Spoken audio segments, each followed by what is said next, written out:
As we advance in society, we couldn't exist without wastewater treatment plants.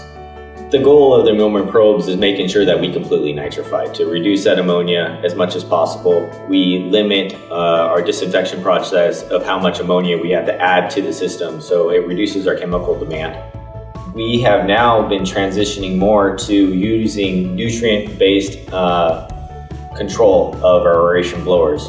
So in order to predict the blower demand, we want to use ammonia probes to predict what an oxygen demand would be, in theory be able to ramp up the blowers when needed depending on ammonia demand rather than an arbitrary dissolved oxygen concentration in the aeration basin. The expense comes in with doing nutrient control is, in order to do that, you have to get a wet chemistry ammonia analyzer, and those analyzers are in the neighborhood of $30,000 to $40,000, where a probe you could potentially get in that $10,000 to $15,000 range. So it's a huge cost savings from a O&M perspective on not only the upfront capital, but the routine maintenance that is required to keep these things up and going, calibrated, and whatever miscellaneous consumables you may have in a wet chemistry analysis.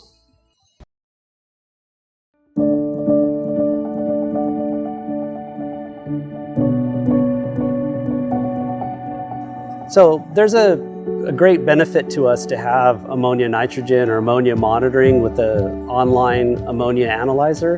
What it allows us to do is to determine the background level of ammonia, and that helps us to more accurately dose our sodium hypochlorite or our chlorine to maintain our target chloramine residual.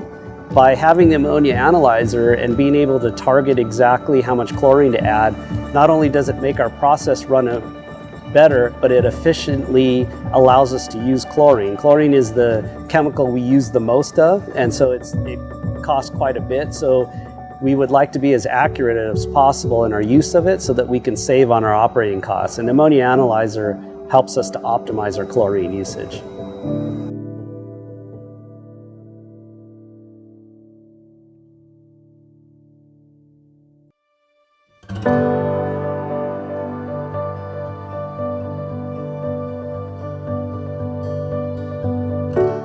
Best achievement of my career, if I have to be frank, is to see my former students to succeed and to become successful engineers in their own right.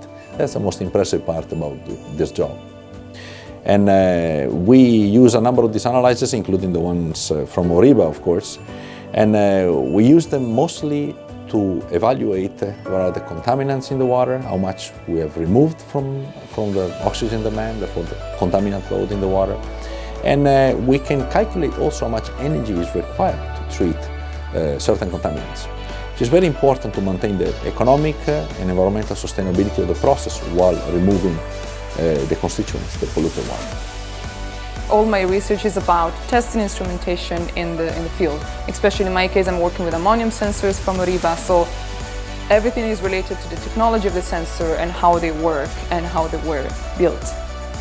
I believe in my generation, all the different problems and issues about global warming and environmental issues were pointed out.